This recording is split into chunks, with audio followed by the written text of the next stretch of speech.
প্রফেশনটাকে আমি আমি রেসপেক্ট করি, আমার সেই নিয়ে কিছু বলার নেই। কিন্তু এত কিছু করার পর তোর এত গলাবাজি করার সাহস হয় কি করে? আরে তোকে তো আমার ভাই বলতে লজ্জা করছে রে। পৃথিবীর সব পুরুষকে ভগবান একই রকম বানান না। কোন পুরুষ তার শারীরিক মানসিক চাহিদার জন্য অন্য পুরুষকে ভালোবাসতেই পারেন, সেটা তার ব্যক্তিগত ব্যাপার, সেটা কোনো ক্রাইম নয় রিতমদা। ক্রাইম কোনটা জানো? এই পুরো ব্যাপারটাকে চেপে রেখে একটা মেয়েকে বিয়ে করে তাকে ঠকানো। আর তুমি আমার দিদির সাথে দিনের পর দিন এটাই করেছো। প্রত্যেক রাতে তুমি আমার দিদিকে ছেড়ে বেরিয়ে যেতে বাড়ি থেকে, একবারও ভাবনি আমার দিদির কথা। আরে ওর সাথে ফালতু কথা বাড়িয়ে লাভ নেই। দেখছো না ওর মুখটা দেখো, ও তো কথা কানেই নিচ্ছে না। চলো চলো বাড়িতে চলো, ব্যাপারটা সবাইকে জানাতে হবে। এবার আমিও এর শেষ দেখে ছাড়বো। তাই নাকি? তুই বাড়িতে যেতে পারলে তবে তো সবাইকে জানাবি দাদা ভাই। মানে?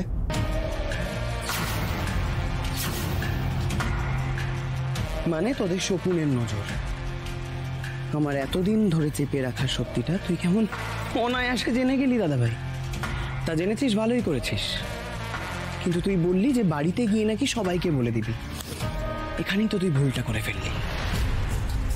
আর যে তোকে এখান থেকে যেতে দিতে পারি না। তুই কি আমাকে হুমকি দিচ্ছিস? হ্যাঁ দিচ্ছি।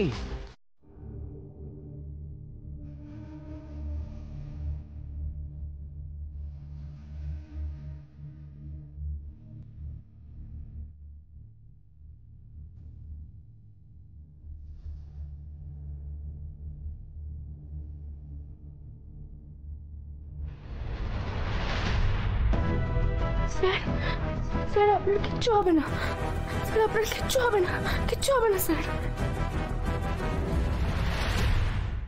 এ তো সাংঘাতিক মেয়ে। রিতমের নাম্বার ট্র্যাক করতে ইচ্ছে, মানে তো না না, আমাকে এক্ষুনি রিতমকে ফোন করতে হবে।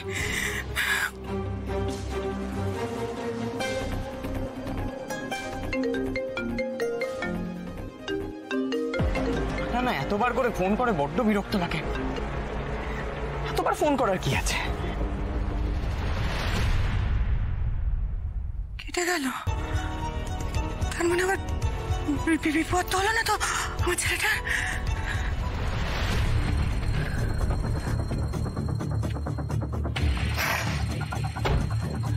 কাজটা হলো শোনক, ডান।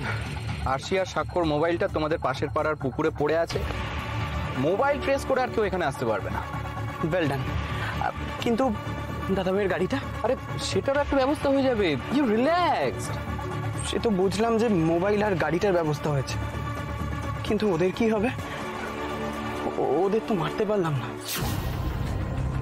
এক কাজ করি, চলো ওদেরকে গাড়িতে হাত পা বেঁধে উঠিয়ে নদীতে ফেলে দিই চলো। আরে না না, একদম ওসব করতে যেও না। একবার যদি ধরা পড়ি না, সারাটা জীবন খুনের দায় গারদে কাটাতে হবে। আরে সাক্ষ্য ইজ আ সুপারস্টার, কেন এইসব ঝামেলার মধ্যে আমরা জড়াতে যাব? শোনো, আমি একটা বুদ্ধি, আমি আর তুমি এই শহর ছেড়ে অনেক দূরে কোথাও চলে যাই, চলো। কিন্তু ওরা এখান থেকে বেরোলে যে? আরে তুমি এত প্যানিক করছো কেন? ওদের হাত পা বেঁধে ওই পরিত্যক্ত ফ্ল্যাটে এমন ভাবে ফেলে রেখেছি না, ওরা কোনোদিনও বার হতে পারবে না। আর কেউ জানেই না ওরা ওখানে আছে। ওরা ওখানে মরে যাবে, ওদের বডিটাও পচে যাবে। আমাদের খুন খারাপিও কিছু করতে হবে না। কিন্তু প্রবলেম একটাই, আজকের রাতটা কোথায় কাটাবো? কোনো হোটেলে? না না, হোটেলে থাকা যাবে না। হোটেলে থাকলে প্রবলেমে পড়ে যাবো। এক কাজ করি, চলো তোমার এই ফ্ল্যাটটা আছে না, ওই ফ্ল্যাটটায় আমরা দুজন আজকে রাতের মতো থেকে যাই। কালকে সকালবেলায় আমরা দুজন এতটা দূরে চলে যাব যে আর কোনোদিনও কেউ আমাদের খুঁজে পাবে না।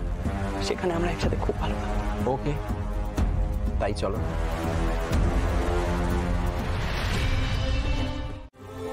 বাচ্চাম্বালি, উফ, আমি তো এগোতেই পারছি না, দম বন্ধ হয়ে আসছে আমার। তুমি আমাদের কোন বিপদে ফেললে? ওরা তো আমাদের এই ফ্ল্যাটে রেখে চলে গেছে। কি করে বেরো এখান থেকে? কেউ কি নেই যে এসে আমাদের উদ্ধার করবে?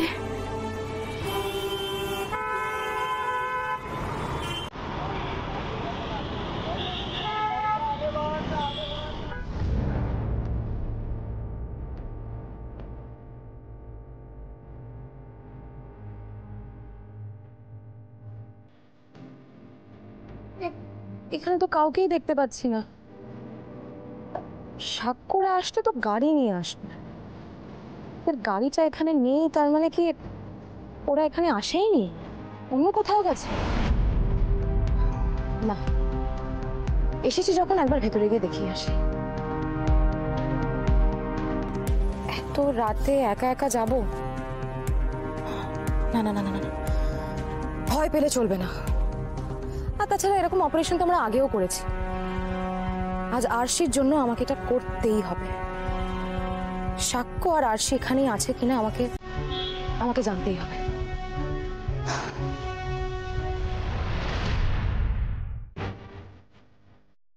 বজরংবলী, স্যারের তো জ্ঞান ফিরছেই না।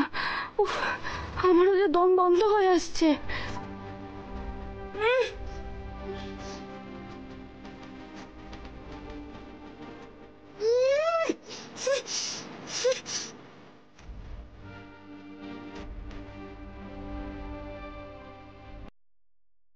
স্যার ঠিক আছেন তো?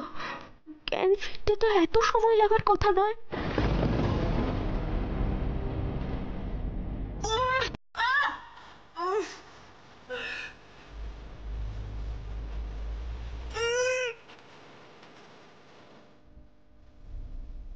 বজরংবলী, স্যারের জ্ঞান ফিরিয়ে দাও। ওনার কোনো ক্ষতি তুমি করো না, জ্ঞান ফিরিয়ে দাও।